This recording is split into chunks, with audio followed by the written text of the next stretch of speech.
So I'm Professor Brynn Saito, and I'm going to first introduce tonight's Michael Ramirez. When Michael, or should I say Manny, first told me the premise of his thesis, I thought he'd confused fiction and nonfiction. I've known Michael in a variety of capacities over the years, first as an undergraduate student in my creative writing courses, then as a grad student poet, and also as an MA English scholar who wrote expert critical analyses on Sylvia Plath's poetry and presented papers at conferences. When I learned he was writing about his life as a professional poker player, I was at once enticed and a little confused. I had no idea that poker, from the after hours mini tournaments to the online competitions to games played alongside champions at local clubs and casinos, was such a huge part of Michael's existence. But that's the beauty of the nonfiction essay. When done well, it brings to life the very specific and strange and beautiful inner and outer worlds we each individually carry and inhabit. In another hand, Michael's wry, hilarious, and often tender and poignant thesis, we learn why playing Texas Hold'em makes more sense than taking one's chances with the lottery, why the weakest players at the poker table are called fish, and how our poetry reading narrator would eventually come to have his Rounders Matt Damon moment against a poker world champion. Ultimately, though, the book is about more than just a card game. Another hand draws from personal experiences of loss and wandering, grief and coming of age in the Central Valley, and various attempts to make a life when the cards you've been dealt might lead to a break even at best. As the narrator asks about midway through the essay collection, why do I keep trying to play poker for a living when I haven't been able to build and hold on to a bankroll big enough to keep me in the game? Why have I been on a PhD trajectory in English when the idea of writing academic articles for peer-reviewed journals sounds about as much fun as getting robbed at gunpoint in an underground poker game? And if I can't play poker and I can't teach, what the hell can I do? Michael, these are questions I ask myself all the time.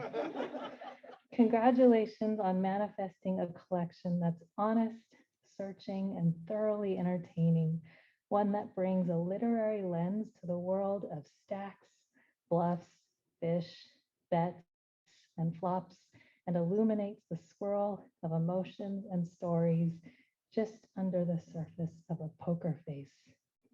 Everyone, please join me in welcoming to the stage Michael Ramirez.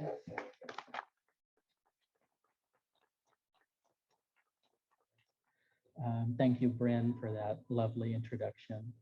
I would like to spend the next 20 minutes thanking a bunch of people, but I'll try to sneak in some reading as well. But I do want to thank all of the people who I started playing poker with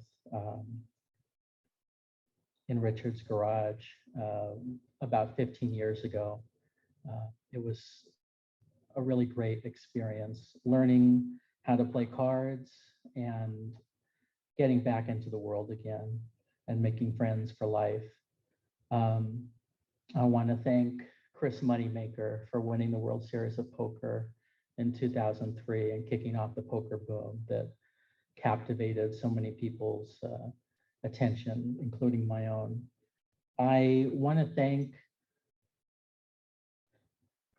a lot of professors who gave me encouragement when I needed it most, and made me think that I could be a writer. David Jajian, Deb and David Borofka, Kate Watts, Craig Bernthal, Ruth Jenkins, and Chris Henson. I want to thank Connie and John Hales. It was a great privilege being able to take classes with you, and I wish I had started the program sooner so I could have taken even more. I want to thank Stephen Church for being just amazing and supportive throughout my time here in the program.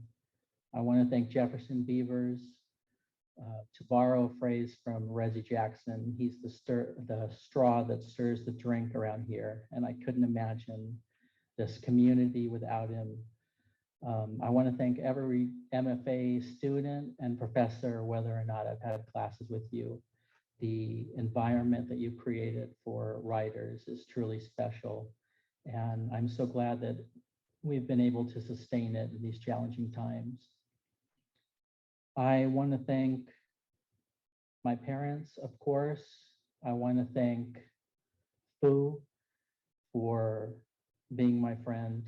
Your friendship is something that I truly treasure. And most importantly, I want to thank my great-grandmother for always being there for me and always believing in me. So this memoir is about my attempts to play poker for a living. And in the interest of making it understandable, I've kind of cut out some of the technical gameplay aspects of that, but I'm going to read from a few sections tonight. And I think the only thing that really needs to be explained is that Texas Hold'em is a game where you're dealt 2 cards and then more cards come out on the flop, and those are community cards shared by everyone. That's pretty much the only technical term that you need to know to follow the last section that I'm going to read from. But I will read from the very beginning and from the middle and towards the end. In the heart of the Central Valley in Fresno, California, there's a casino that stands like an oasis amidst the harsh valley heat, the agricultural toil, the poverty, the crime, and the strange quirks that make Fresno like everywhere and nowhere at once. Besides agriculture, the city produces star athletes, ghost sightings, more Mexican restaurants than we know what to do with, and an inordinate number of writers, but especially poets. There's an inexpressible sadness in the air, a muted tone to daily existence, and the sense that no matter how far away your life takes you, Fresno will always pull you back in. The 500 Club Casino offers a brief escape from these qualities, and at the same time reflects them fully. Outside its walls, you can leave the valley for years, only to return one day and see the same group of people you left, greeting you with a casualness that suggests they saw you only yesterday. Inside the casino, it's the same thing. There's a timelessness to this vortex, and yet the 500 Club, so much grittier and less glitzy than the big Las Vegas casinos, nevertheless reaches out and offers a taste of something more, of life beyond Fresno, of action, of excitement. Everyone there waits dutifully like a fisherman, trying to catch the thrill for themselves, if only for a moment. You can take in the entirety of the card room as soon as you step foot inside. In front of you stands a few dozen tables, some for poker and more for so-called table games like blackjack. The earlier in the day, the more deserted is the scene. To the right, beyond a small see-through partition, is the bar and dining area, which is mostly a satellite unto itself. The partition on the left side separates the average small stakes poker tables from the big games, where the stakes are higher and the average player gazes longingly and lustfully through the glass at the stacks of white $100 chips being used with seeming abandon. The decor is sparse. There are a few pieces of artwork on the wall and a few pictures of famous athletes, signed and framed, which serve as the only explanation for the casino's name. The 500 Club in baseball refers to everyone with 500 or more career home runs, an exclusive list of 28. There are 2 small bathrooms, one of which is out of order far too often, plus a third, more spacious one that's designed primarily for staff to change into their plain black uniforms, but which has been taken over by the players. There are no skimpy cocktail dresses on any of the conservatively dressed servers, nor are there free drinks given out to encourage looser gambling, as is customarily the case in Las Vegas casinos. Most of the dealers begin to gamble with their paycheck as soon as they're off the clock. Even the floor managers sit in on games. The 500 Club feels less like a weekend getaway and more like a working class institution. It's not the Rolls Royce, it's the mechanic shop. There's an inarticulate buzz in the casino that sometimes erupts in elation when something big happens. But like all volcanic activity, there's mostly waiting.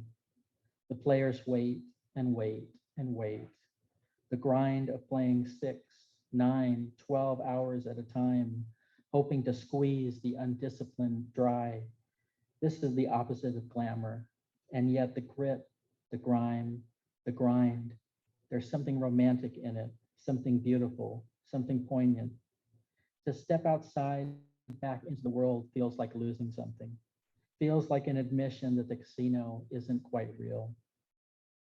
To leave during the day, the air-conditioned interior gives way to the usual unseasonable warmth and harsh sun, or later, the lights and sounds give way to the unfeeling darkness and unforgiving quiet of another Fresno night.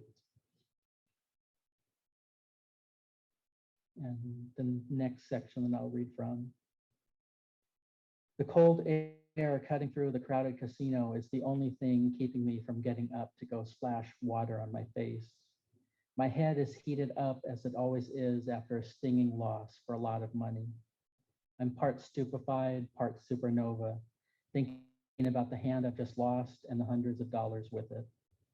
The thinking in this moment is less analytical and more stained with disgust and regret, but I'm also surveying the room, trying to find a server to flag down so I can get a much needed bottle of water to cool off, to stuff the bile back down, to continue this crazy quest I've carved out for myself, trying and mostly failing to play poker professionally. I glance towards my stack and realize I don't have a $1 blue chip with which to tip the server when she brings my complimentary water. I only have $5 reds and not many of them left. I reach into my pocket, pull out my wallet, and take out $500 bills.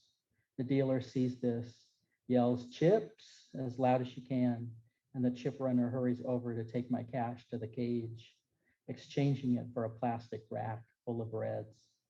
When he comes back and I carefully empty the contents of the rack onto the almost velvety red felt of the poker table, I gently move a single red chip towards the dealer and ask her to break it.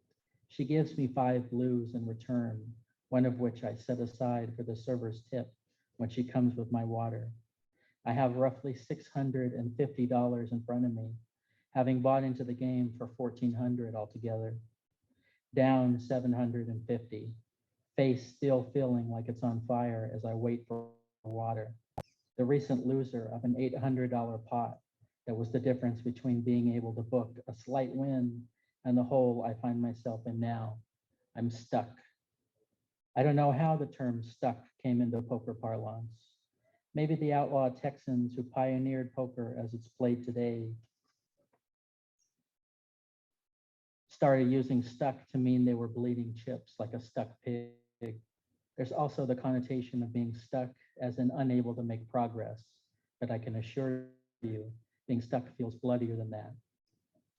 As I quickly down the bottle of water and my facial temperature returns to normal, my mind drifts away from present circumstances, and I think about my friend Terry.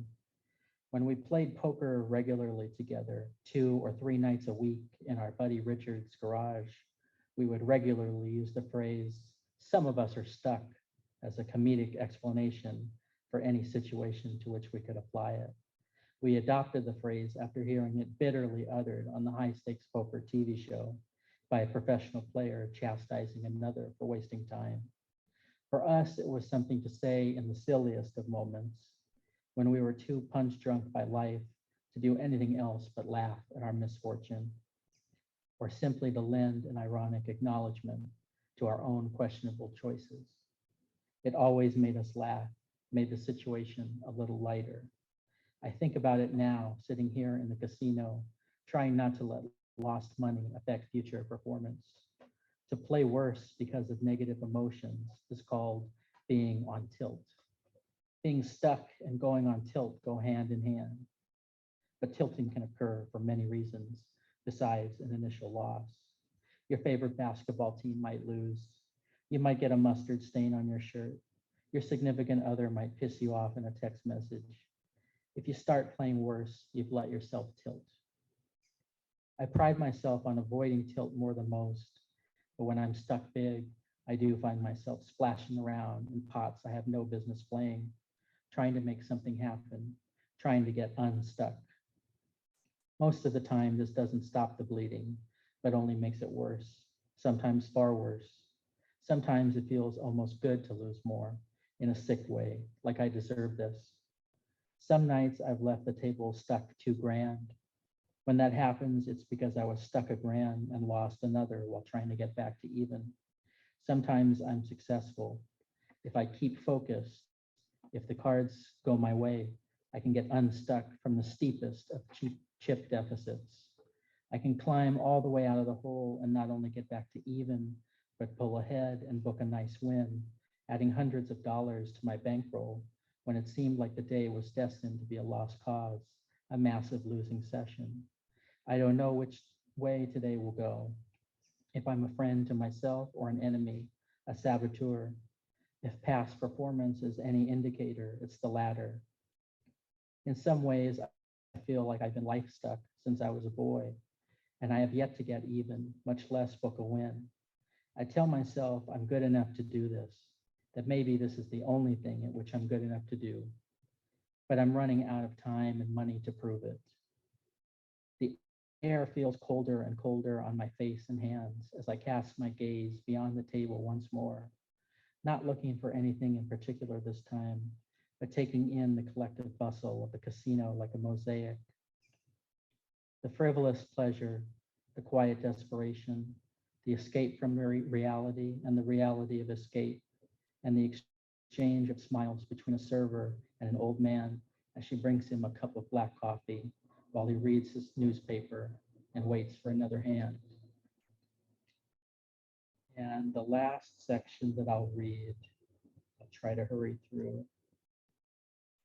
Are you drunk? My mom asked me in the car on the way home from the bar across the casino.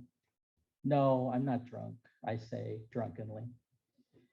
Then I need you to bring in the waters in the trunk when we get home. I couldn't bring them in before. Okay, I reply, trying to say as little as possible, while mentally preparing for the task of walking up and down the stairs with 2 jugs of water in each hand, 3 or 4 trips probably, when all I want to do is pass out. And you need to open the window in the corner upstairs, just a crack, but not tonight, tomorrow. Then it's pointless to tell me now because I'm not going to remember that tomorrow. Because you're drunk. No, because I won't remember. You lose all your money or what? Yeah. How much did you lose? A lot? No, not a lot. I still have money. You said you lost all your money. I didn't bring all my money with me. It's hard not to slur my words, but at this point, I no longer care. Good. It's not safe to bring all that money with you. You don't, do you? I just said I don't, mother. That's good, son. We make it home and I bring in the waters, accidentally brushing against her arm as we take things from the trunk. Did you touch me? She asked, worried in her germophobic state that her arm has now been irredeemably contaminated. I apologize and continue to haul in the waters 4 at a time. I crack the window before I forget, having forgotten why she said to wait. I feed my sick cat a few bites of KFC, almost the only thing she'll eat now.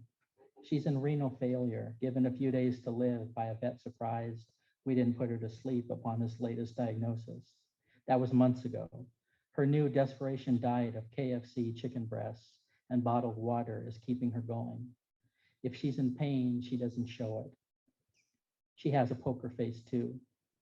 On my Facebook, there's a picture of her nestled in my arm on my bed, staring at an iPad screen, watching high-stakes poker.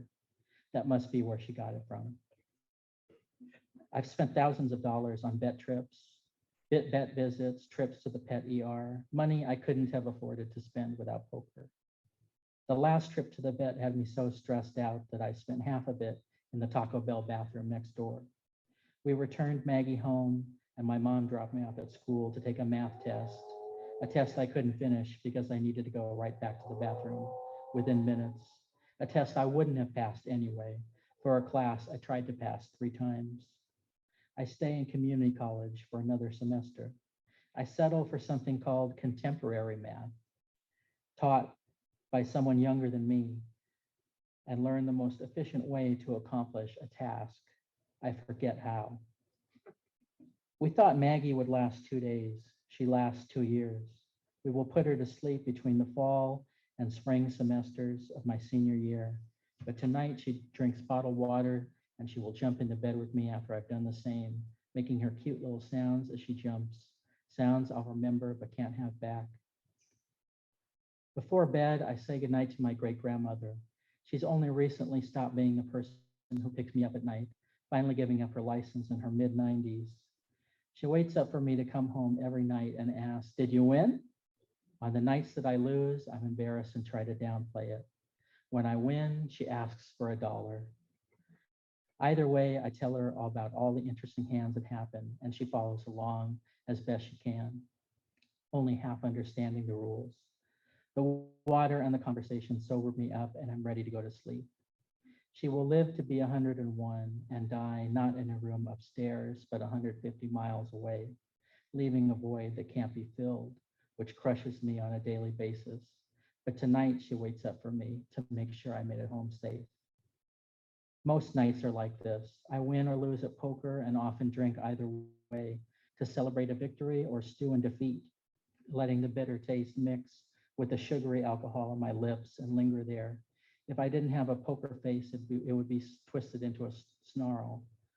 I drink more than I lose. If I get drunk enough, I do something truly stupid. Many times I walk into the bar the following day and am made to understand that I have to apologize for insulting someone or almost getting my ass kicked or throwing up somewhere I shouldn't have. Sometimes these incidents are news to me. Sometimes they're dimly remembered dreamlike flashes I've been thinking about while nursing a hangover in bed during the day, only to get confirmation the embarrassing thing I hoped hadn't happened did happen. Sometimes I stumble back to the casino and play recklessly until I lose $500. Once I woke up to an unexpectedly empty wallet and pieced together through flashbacks that I'd not only lost, but took a cab home, threw up out of his window, and gave him my last $600 to call it even. Between the money I lose when drunk, the money I give to my mom to help pay the bills, and the money I spend irresponsibly, my bankroll stays in a precarious position, far too sensitive to swings in fortune. Downswings are brutal, the lows much lower than the highs are high. I started off my poker career $1,000 in the hole before building it up to 10 grand in 2 months. It was at that point I felt comfortable answering the question, "What do you do for a living?" with, "I'm a professional poker player." A premature declaration, undoubtedly, but I'd gone from never having had a real job to suddenly making a serious amount of cash. I was excited. The excitement didn't last. The downswings came, and so did the desperation. I'm going to skip a little bit in the interest of time. I try to get friends to stake me in the game. They entertain the offer, say they'll think about it, but nothing much ever comes of it. One friend gives me $1,400 to play with an agreement for more, and although I try to tell him it's risky without a larger bankroll, he assures me I can start playing now. I lose it in 2 nights, and he thinks better of giving me more. Losing feels deadening. In private, I crack up and laugh at my own misery, like I'm observing rather than experiencing my own life. The losses cluster together. When you lose, it's easy to keep losing because it's easy to start playing worse, to go on tilt. I know when I'm tilting, when I only have myself to blame for playing a hand I shouldn't have. But this stretch of bad luck I'm currently enduring, an $8,000 downswing, is the most brutal collection of bad beats and cold decks I've ever experienced. I lose every coin flip. I get outflopped on the rare occasions I find a playable hand. And when I outflop them, they draw out on me. I can't make anything happen. If I make 2 pair, they make 3 of a kind. If I make three of a kind, they make a flush.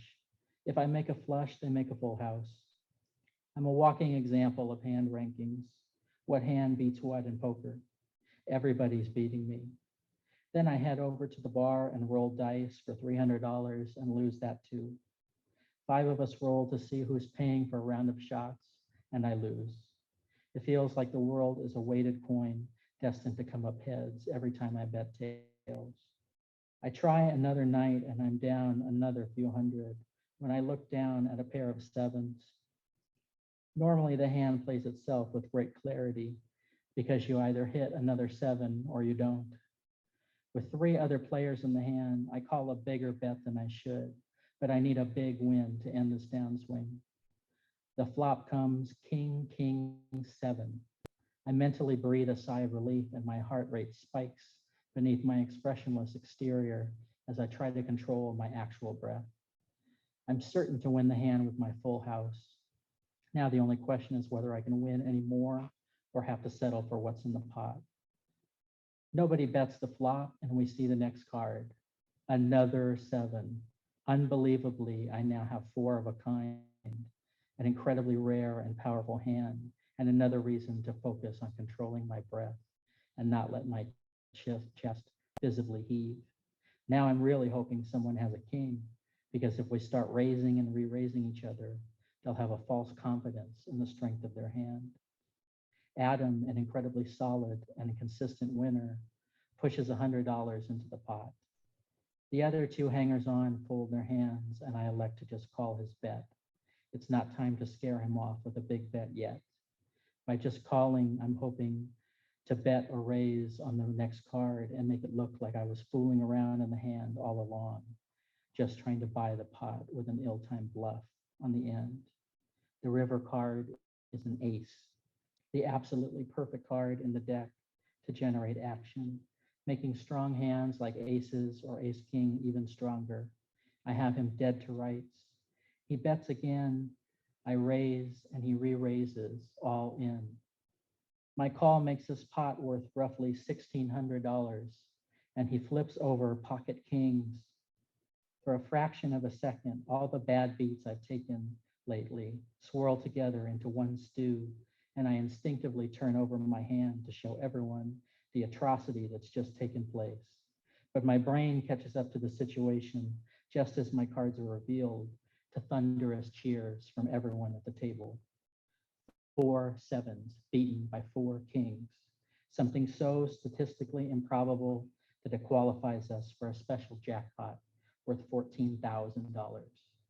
I let out a yeah, which is dwarfed by the dealer's bellowing roar of jackpot. And I may be the only person at the table not smiling, but it's the most emotion I've shown at the table.